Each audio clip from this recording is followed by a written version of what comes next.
I hope you Yeah. do, because if you want to do a sales pitch to a country that is opposite from with cultural values opposite from yours, how would you know if you start a sales pitch with chit chat, or you dive into numbers immediately, or if they want to only want to focus on short term instead of long term? And you can make so many mistakes Yeah. in pitching your idea for market expansion or business relationships. To understand how that most probably will be done in that specific culture, to sort of really prepare for that and plan for that and think about how you can create the best outcome. Yeah, it's extremely important.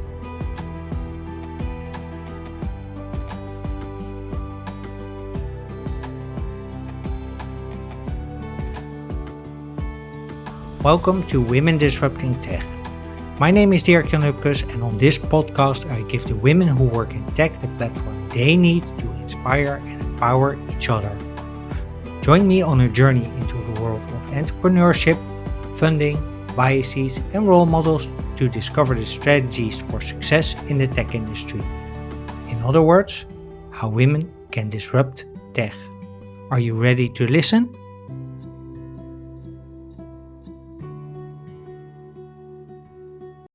Hey, welcome back to Women Disrupting Tech, and thank you for listening to episode 101. Traditionally, we associate leadership with strategy, authority, and control. But what if intelligence and sensitivity were as important or more important? After all, in a multicultural society like ours, leading with brute force just doesn't cut it anymore, right? Well, in this episode of Women Disrupting Tech, Gwen Kolader is my guest to invite us to rethink how we lead, especially across cultures. Gwen is an accomplished people and culture strategist with a unique blend of experiences in cultural, corporate, and personal sense. By listening to this episode of Women Disrupting Tech, you'll discover why inclusion and not diversity is the starting point for building strong teams, how to challenge bias in everyday leadership decisions, and how you can measure inclusion in a way that it actually drives change. Plus, Gwen shares some very interesting lessons that she learned from the Maasai on a leadership trail in Kenya. The result is a powerful episode that is a reminder that leadership is never just about strategy, control, and authority. It's about self awareness, curiosities, and about how we show up for others. So, when you're ready to listen and learn how to use cultural intelligence as a leadership superpower, please welcome to Women Disrupting Tech, Gwen Kolader. Hey, Gwen, good morning. Good to have you. So, we're going to talk about cultural intelligence as a key leadership skill. How did you find your passion for this topic? Well, first of all, thanks for having me, Dirk Jan. I'm pleased to be in your podcast. It's so impressive on how many episodes you already run. So, congratulations. My passion for cultural intelligence, I think it starts with this small seed in life when you are going abroad, traveling, maybe with your parents when you're little, but also afterwards. I think my first real awareness around how cultural differences play up or are important in work or in impactful interactions during getting things done is when I worked in London years ago. I remember when I was working in a hotel chain, and what I found is that it was quite hierarchical compared to how I am. And I remember it was a hotel chain run by a family. So every now and then the family would come down to speak to the personnel. And my first time when that happened, I remember my supervisor was like, "Come on, girls, we need to stand in line Uh, because the family is coming down." And I didn't really know what to expect. But then that family came and I just stepped forward, say, "Hey, I'm Gwen, how are you?" And everybody was looking at me like I was crazy. And that was sort of the first moment that I understood that I was breaking between brackets a code or a cultural code, or I didn't understand the context. And during my professional life afterwards, when I really started working in international organizations, I noticed that the way that people interact, understand each other, or trust each other um, might differ when you come from different cultures. mhm. and it just really caught my interest. Yeah, I started to pick that up and really integrate that in the work that I do. I've been in people and culture for a long time during my entire career. I worked in big international organizations, specifically in telco and in tech. Hmm. And in various organizations, I learned more and more and more about how learning about different cultures and understanding how you are being perceived Yeah. and how you perceive others is extremely important as somebody reporting into someone or somebody leading teams or interacting with different colleagues or customers around the world. Hmm. Yeah, it's quite essential. So you recently went to Kenya on the leadership trail. I was wondering, was there, did you learn anything new there with regards also to cultural intelligence, with regards to leadership skills? Well, yeah, the trip to Kenya was quite special because what happens there is that you go into the wild for a week Hmm. and the Maasai is guiding you. Yeah. So you have to leave your phone, money, step tracking devices, watches. You have to leave that all behind and trust fully the Maasai, each other, and nature for being safe and to go from A to B. The combination of 5 to 7 hours of trekking, Hmm. mountain climbing, and everything, with not being distracted by any digital device, was just yeah, it was mind blowing to me. I'm quite attached to my phone. I'm quite addicted to my phone, I have to say. So I was looking forward to the effect of not having a phone for a week, what that would do to me. But that combination of not having devices, moving your body constantly, and being in nature with a intimate group of people, Hmm. that combination was just mind blowing. It showed me how much we actually miss while we're on our phones. Hmm. And all my senses were completely open. I was so connected to everybody and to nature, and I was much more calm and much more focused and much more sensitive to a lot of things. So, I guess as a leader, it's also very much important to step back sometimes, Hmm. specifically in situations where there's a lot of stress or a lot of work pressure, Hmm. or a lot of complexity and Yeah. uncertainty. Sometimes taking a step back, taking the time to breathe and really look at what's happening and thinking about what you experience during interactions or during situations is key. Yeah. Okay. So what did you do different after that trail? Well, during the trail, I learned a couple of things about Mm-hmm. where I am in my career, where I am as a person, Mm-hmm.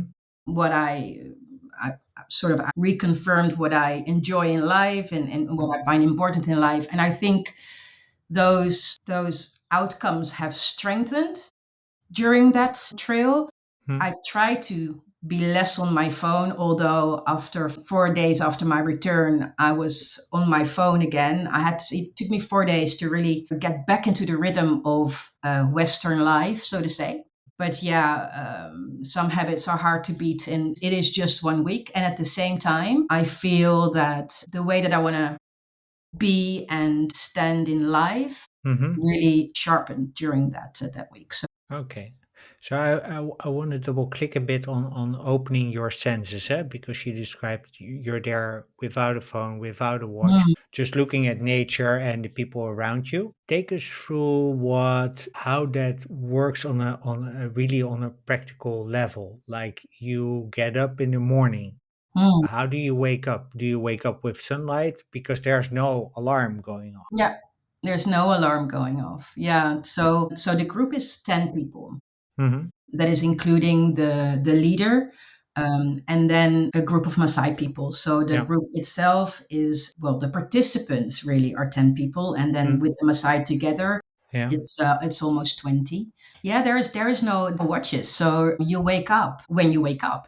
And you go to sleep when you go to sleep. Yeah, so take me through the day. You wake up, most probably because somebody that you share your tent with woke up already, Yeah. or you just wake up. And then the funny thing is that apparently everybody else is in sort of the same rhythm. Mm-hmm. So, and I don't know what time it was, but I guess it was around 6, 7 that Mhm. everybody would wake up. We would get some breakfast that was being prepared by the Maasai people, so some pancakes or boiled eggs. Mhm. And we would go either to do a meditation on a mountain when you hear the elephants go through the bushes, which is just incredible. Or we had a session together in the upcoming sunlight, surrounded by jungle, hippos in the waters around you, Mhm. monkeys in the trees. So it is so totally different from what you are used to. And Yeah. therefore, immediately when you wake up, you are connected to nature and you are connected to what's happening and you're calm and focused. So the exercises that happen during that week are also very profound because you can really go deep into yourself, which, yeah, makes it, yeah, an extremely fantastic experience. And then we would start trekking. So we would the Maasai would show us the way, and nature is nature. So we would follow the tracks of the animals. Mhm. But for instance, when we were there, it had rained a lot a couple of weeks before, so the animals didn't go up the mountains that much, and the bushes were already growing and blocking the road, Yeah. the animal road. So for one day, for instance, the Maasai was just cutting through the bushes with their knives Uh-huh. to clear the path. And another time we were climbing huge mountains, holding ourselves to trees, and pulling yourself up and pushing yourself down and climbing rocks. And yeah, so, and in between, yeah, you have a lunch, which is again some pancakes or pasta or whatever they prepared. You share your learnings, you share your feelings, you share your thoughts as much as you want to. And at the end of the day, depending on how the trip went, because we were almost attacked by buffaloes, for instance, one time. So that will hold up. That Yeah. was holding up the time that we were moved from A to B, or that somebody was struggling with a specific part of a mountain, and therefore we would all wait for each other. So it depends on what happens that day. Yeah. But you arrive before the Down. sun goes down, Yeah. and then you sit by the fire and you share stories, and then you go to bed, and most probably that would be around 8. Yeah. So a lot earlier than usual. Yeah, And you would also sleep then close I to yeah, 10 hours. yeah, I think so. Yeah, I Yeah. think so. It was quite cold in the night, so I also had a couple of nights that I was struggling from the cold. And it was lovely, lovely, lovely weather, 20, 28, 29 degrees during the day. But yeah, at some point, after two nights, I slept like a baby. Yeah. Yeah. I can imagine. Especially Yeah. also with all the. How do you get used to all the sounds around you? Because those sounds go on 24/7, and during the day you're sort of used to it, but in the evening, Yeah, in the evening, it's a lot of hyenas that you yeah. hear. We were walking with donkeys as well, not us, but a group of Maasai people had donkeys with them to carry the food and the water and everything. And they made natural, um, how do you say that, places for the donkeys to stay in during the night, and the hyenas would try to attack them and try to eat them. So sometimes you hear hyenas very close to you. Sometimes in the morning you see where elephants have been walking because you see their poop. But yeah, I think I've never woken up really by animal sounds because I was just too tired. Yeah. But it's quite kind of special when you're around the fireplace. Around 8, 9, it's pitch dark outside, or at least that's what I think the time was. Hmm. Clear black skies with a zillion stars, Stars. Yeah. with hyenas in the background, with some other animals that sometimes are pointed out by the Maasai people. Yeah, and just be. Yeah, it's fantastic. What did the Maasai teach you? Humbleness, I guess, respect for the nature, Mm-hmm. but they also shared a lot of stories about their culture, about how they grow up, what it Mm-hmm. is to be a man in the Kenyan culture or in Mm-hmm. the Maasai culture. And the funny thing is that I caught myself on one of the stereotypes or beliefs that came into my mind, because at the beginning of the trail, We started off in a camp with the Maasai, and they welcomed us with their red Yeah. clothes, and they're dancing and they're singing. And I caught myself thinking, "Oh, this is so touristic. This is so Yeah. commercial. This is so." Um, After a week, you don't think that anymore, because at the end of the trail, when you come back to the Maasai village or Yeah. the tents that they have, the camp, they do those rituals again to say goodbye to you. But then you're fully immersed, sort of, Yeah. into the whole feeling around, their culture. You understand it better. You understand it better, and that is what, with all things, how it works, right? If you Yeah. open yourself to somebody else and get a better understanding of why they do things, how they do things, what their values are, how they look at the world, and then compare it to how you do things and how you look at the world, you try to build those bridges of understanding between opposite cultures so much. Yeah. So let's move to the, let's say, the main course of this meal, Mhm. cultural intelligence. Let's start with a bit about diversity, equity, and inclusion. Because when we first spoke, we had a pretty, I think, pretty lengthy discussion about what businesses are getting wrong with implementing DEI. And even when we spoke before the recording, we talked about this. So maybe good. What businesses in general are getting wrong with their DEI implementation, and what you see how that works out. Yeah, I think a lot of organizations focus too much on the D. And what I mean with that is the diversity itself as a Huh? fact. So, getting a lot of diverse people in, and I hate the word diverse people, Hmm. but Why? because I think everybody, what is a diverse person? Yeah. Okay. What, yeah, right? So, what is that? Apparently, it's not you, Yeah. right? It's From, someone else. from first glance, right? So, yeah, it puts the stamp on your forehead. Hmm. I don't like that. Hmm. Apparently, according um, to how it's approached, I'm a diverse person, but no, I'm Gwen, right? So that's how it feels, how it can feel, how it feels to me at least. But a lot of organizations focus on that only, and not really building a culture where people can really thrive, Hmm. because getting that diverse person in doesn't necessarily mean that that person will thrive if you don't adjust your culture, the way that you lead, the way that you interact, and that you don't take any notice of what this person brings. It's about, so a lot of organizations, I feel, focus a lot on the D, and not looking at what value people bring into an organization, how they can add to strengthening your culture, your brand, your results, your innovation, and your creativity. Um, I find that a lot of organizations are struggling with that, and therefore it doesn't really embed in what you do as an organization, Yeah. right? So building that inclusive organization where people can thrive and where you can really bring all that value of all those different people, all of them, Hmm. together, and really integrate that in the employee journey, in how you interact with customers and clients, in how you build up your strategy, in how you set yourself up for success. That is how you really do it. And then really track that with data so that you can hold yourself accountable, Yeah.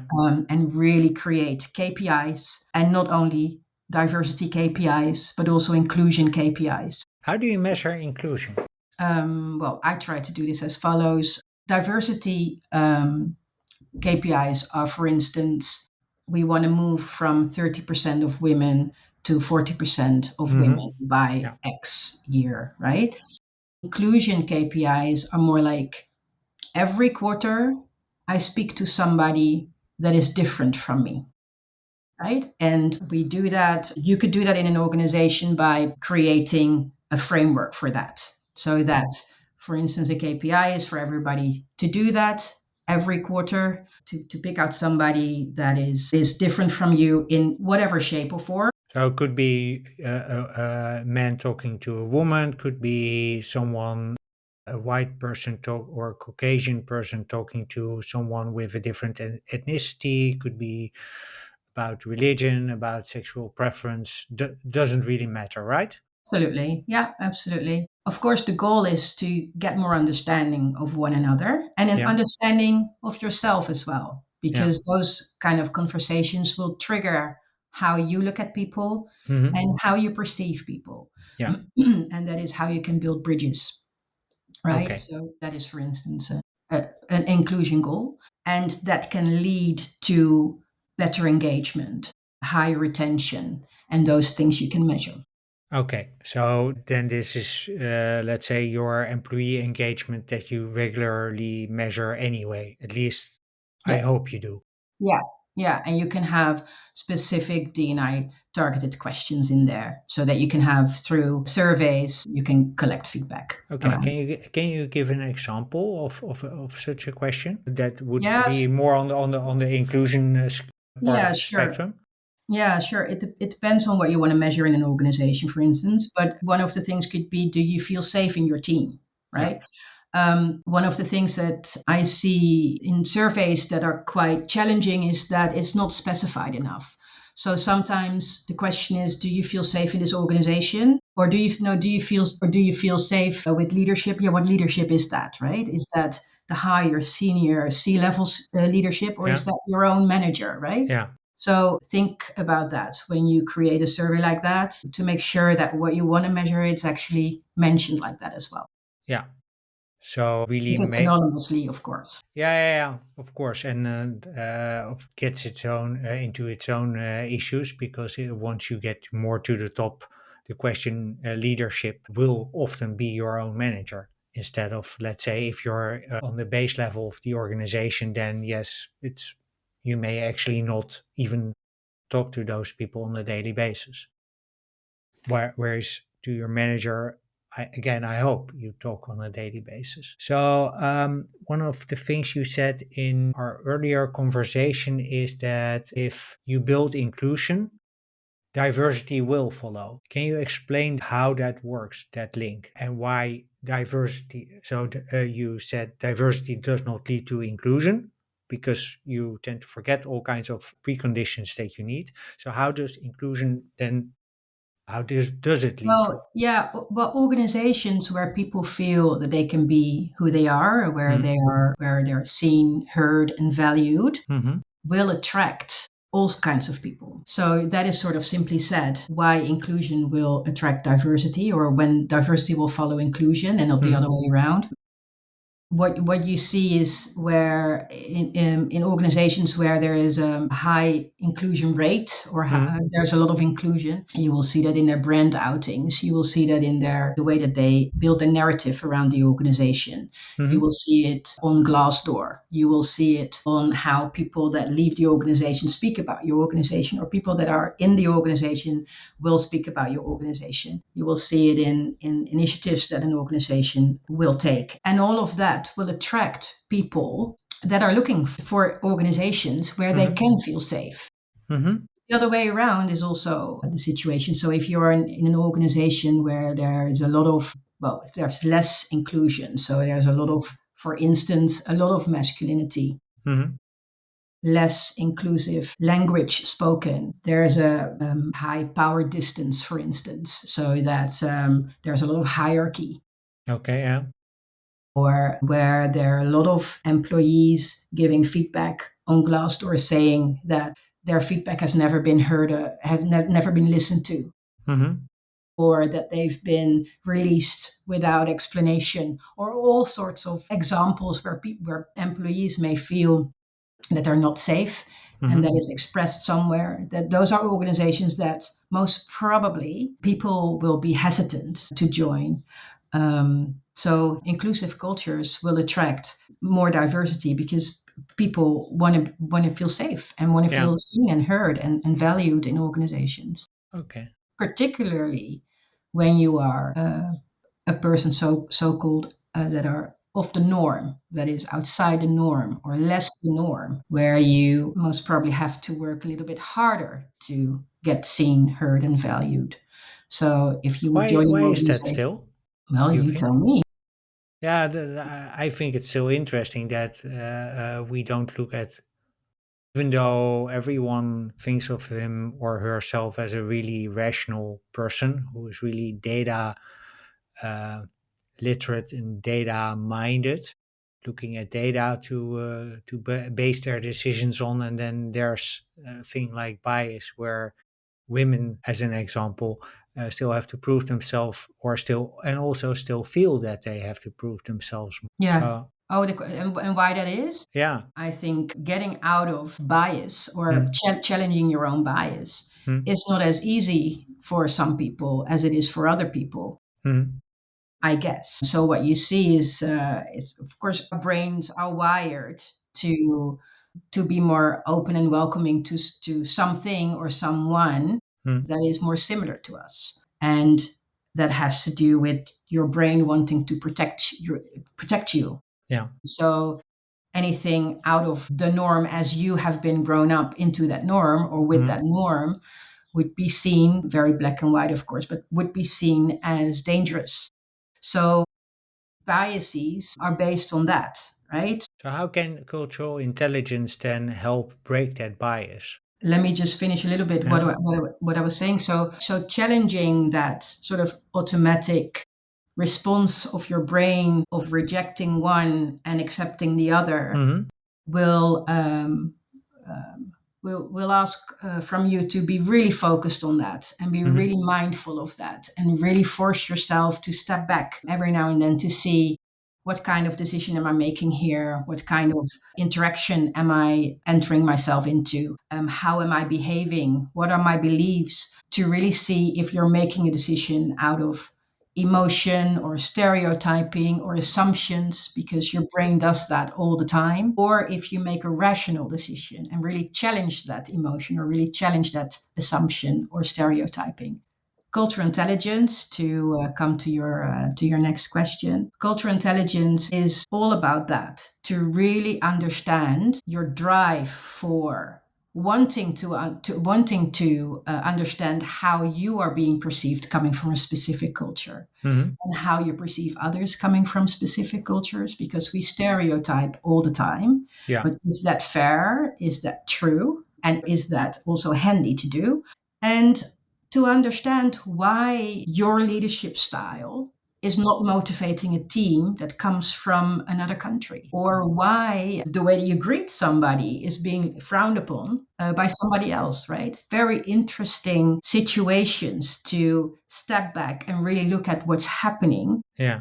to get a better understanding of building those bridges. If you want to do business in new countries or unknown territories, you Hmm. have to understand how to do business there, right? Not only that, but also how you are being perceived doing business. If you want to lead global teams, you have to understand what makes them tick, Hmm. and what they find an impactful way to build trust or to receive leadership or to communicate, rather than just come into the equation and use your leadership style as the Yeah. norm. So, to come back to your question, cultural intelligence is really to challenge yourself and to become more adaptive and flexible um, towards other cultures and understanding yourself, your own culture as well. Yeah. Does it help to travel a lot for that? Of course, it helps. But what doesn't help is if you travel to other countries, for instance, during Uh-huh. business trips, and you stay in your hotel, in a Marriott hotel in another country, eating Western food and speaking English, right? So if it helps if you go out. Hmm. For instance, my last trip to India, and I've been there many times, but I was invited to one of my dear colleagues' house. She had prepared a meal that she was preparing for 2 days already. And she was so happy to invite me to her home and for me to meet her family and to share stories and to learn more about each other. That is the way that trust is built in a lot of situations in India, where, for instance, in the Netherlands, normally you don't bring your colleague back to your house where No. you have been creating stampot andijvie for 2 days, which we don't, of course. Um, Yeah, we build trust in a completely different way. And we is then the Dutch culture, Yeah. or Yeah, maybe we have this the, really strict separation between private and business yeah, life. we tend to keep that miles apart from each Yeah. other, right? So if you would travel a lot for business and your lovely colleague invites you to, I don't know, their favorite restaurant or their home or whatever, and you say, no, thank you, I want to go for my fries in the Marriott hotel, do that, because if that is what is appealing to you, please do that. But you will miss out on a fantastic opportunity to become more cultural intelligence, because it's not just the food that you eat, it's the whole It's a story. situation, right? It's the Yeah. story sharing, it's to see how families behave in other countries, how they have their values, how they think about religion, what they speak about when they talk about geopolitics. There's so much more to unravel, and those moments are just fantastic. Yeah. Yeah, it's also my experience that talking to people, let's say, inside their own comfort zone, really builds trust and makes conversations so much easier later on because you understand a lot better where they come from, how they see. It's also facial, by the way. I really remember that when because I did a lot of international work in the days that we were still doing calls. But because I had seen the face with the pronunciation, I could see and sense a bit on the basis of the tone and what they were saying. I could sense a bit um, how they really intended it and what they really felt. So that made my life a lot easier because I could then also, I was sort of in a coordinating position. I could then also relay that information a lot better back to my other colleagues who didn't know the person, who just heard the voice and were looking at it through their own lens. Yeah, yeah. And it's, I'm thinking about what you're saying, how difficult would it be to have calls, just the voice and just the interaction through verbal communication, when you are interacting with a culture that is silent because they want to show respect to the person on the phone. Yeah, And if you're trying to find out, what they feel or their response, yeah, you will have quite a struggle, right? So then, of course, it's also so important, if you are interacting internationally, to upfront think about, okay, I'm going to interact with a person from that culture, and mind you, nobody is their culture, mm, everybody is their own person. yeah, Looking at different cultures and their values and their way of expression and everything is a very good starting point yeah, to learn more on, what you want to achieve with an interaction and how you're going to achieve the success of that interaction. Yeah, strategizing that and understanding that is key. yeah. So one myth I'd like to bust, and I hope you can help me, is that this is so cultural intelligence is only important in large international organizations. Like for ING, this is for Nationale Nederlanden, where I work, and Mm. you worked in a couple of large companies. Then it's sort of everyone is like, yeah, okay. But why is this also an important topic if you have a, let's say, 10-person, 12-person team in the Netherlands? How can it help? Let me answer it the other way around. If you have an organization, if you have an organization of 10 people, but you are strictly doing business in your small village Hmm. where, I don't know, you sell bread or you have a supermarket and you interact with people that completely look like you and are only from the village, Hmm. and you go home and spend time with your family and you don't travel, which is all fine, Hmm. I can imagine that you might not feel the urge to be more cultural intelligent. No. I could understand that. The world today doesn't look like that, right? And I think there are so many interactions that you will and may and can have with people from different cultures, Yeah. suppliers, your customers, the people that have relocated to your country and are living in your village. Hmm. There are so many interactions in private life and in professional life where you can benefit from understanding more how you come across and how you perceive others Mm. to eventually have better interactions. So, no, in my opinion, cultural intelligence is not only for the bigger companies or for remote companies. No, absolutely not.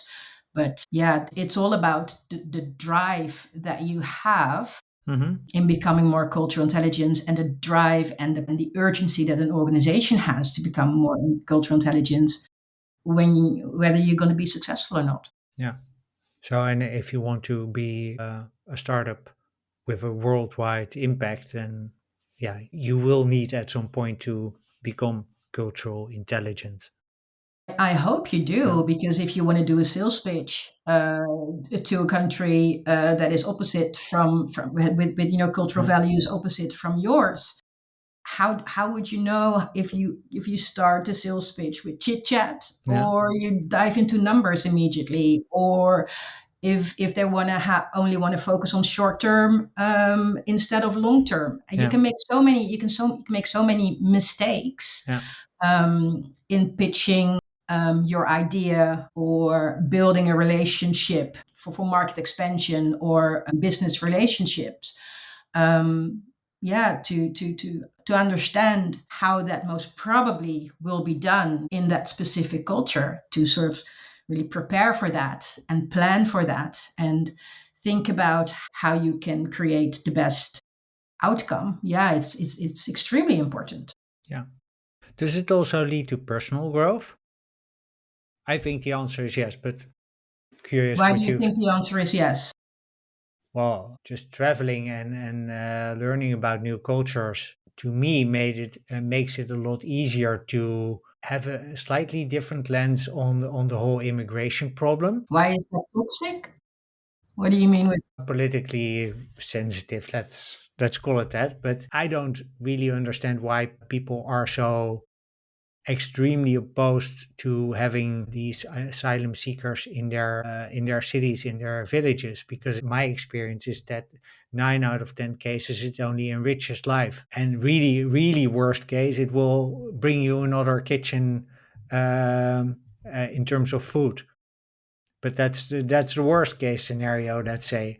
And so I'm looking at all these demonstrations that we have in the Netherlands, like okay, but why? These people have fled their homes, A, and B, they, yes, they bring customs that you're not used to, which I understand is a bit scary, but they're humans. They don't intend badly. And I guess because I've traveled a lot, because I've seen, yeah, really a lot of parts of the world that most people don't get to see. And maybe that's a privilege, don't get me wrong. But yeah, it allows me to not see people with a different skin color as a threat to my humanity. I think cultural intelligence, what it has brought me is a deep belief that everybody at the end of the day wants the same thing, Yeah. and that is being heard, seen, and valued. Everybody wants that. The way we go about it, Mhm. that is where the clashes come, Yeah. and that is where the understanding must be. So, looking for acknowledgement or respect, or that somebody listens to your story or understand where you come from, Mhm. we all want that. Yeah. But some cultures try to find that in ways that are unfamiliar to another culture. Mhm. And that is where those clashes come from. It all comes down at the end of the day to really understand how to bridge those gaps and Yeah. how those understandings. So yeah, it enriched me a lot. It has made me more humble and more, I think, a more human centric leader than I've been before. So yeah, it has enriched me a lot. Let's move to my last question, because that was a great bridge to my last question. So I'm on a mission to make diversity, equity, and inclusion the new normal in tech. Yeah. What would be your advice to make that happen? For you, Yeah. I think continue with what you do, because you have a long list of impressive people coming to your podcast. And you started with nothing. You just, as in, you just started the podcast, and apparently you do it in a way that you attract very interesting people. And everybody has a story, so everybody is interesting. But Yeah. you have very nice names on your long, long list already. And I think the way that you share those stories and those learnings and the wisdom from people Mhm. is adding to that more understanding that we all need to increase more inclusion in organizations. And I think the mix of stories that you share go from data driven to emotional stories and everything in between. And that is the mix that we also need to really ingrain diversity, equity, and inclusion in our organizations, because it is about data and it is about KPIs and it is about achieving goals and it is about storytelling and it is about sharing emotions and it is about understanding. So the whole mix of that you offer through your fantastic podcast is something that you should not stop with. So Okay. that would be my advice to you. Okay. So, well, it will be going on at least until 2032. So, in that sense, your voice has been heard. And thanks very much for an amazing conversation. If people want to learn more about you and about your work and about cultural intelligence as a key leadership skill, where can they find you? On LinkedIn, yeah, I post regularly about what I do and how I look at the world. So if they're interested, always welcome to come and check my profile. Cool. And we'll include that link in the show notes. Once again, Gwen Kolader, thanks very much for an amazing conversation. And listeners, thank you very much for listening. Until the next episode, keep being awesome.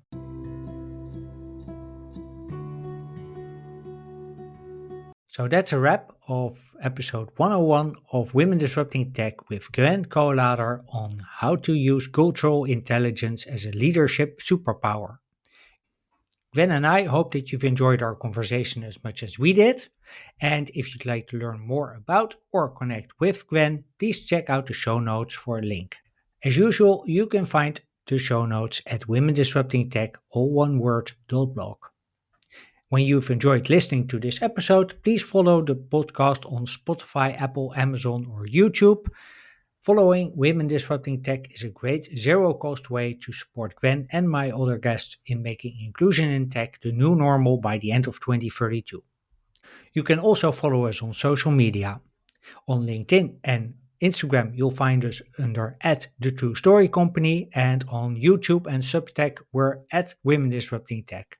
On Substack, I also share more in-depth stories in behind-the-scenes insights about each of the episodes and about my research. So don't forget to subscribe to Substack for more about Women Disrupting Tech. Finally, if you want to connect with me, you can reach me via dirkjan at womendisruptingtech.blog, of course on Substack and on LinkedIn. On LinkedIn, simply search for my name, Dirk-Jan Hupkes, and you'll find me. With that, I wish you a wonderful day. I hope to see you in the next episode, and until then, keep being awesome.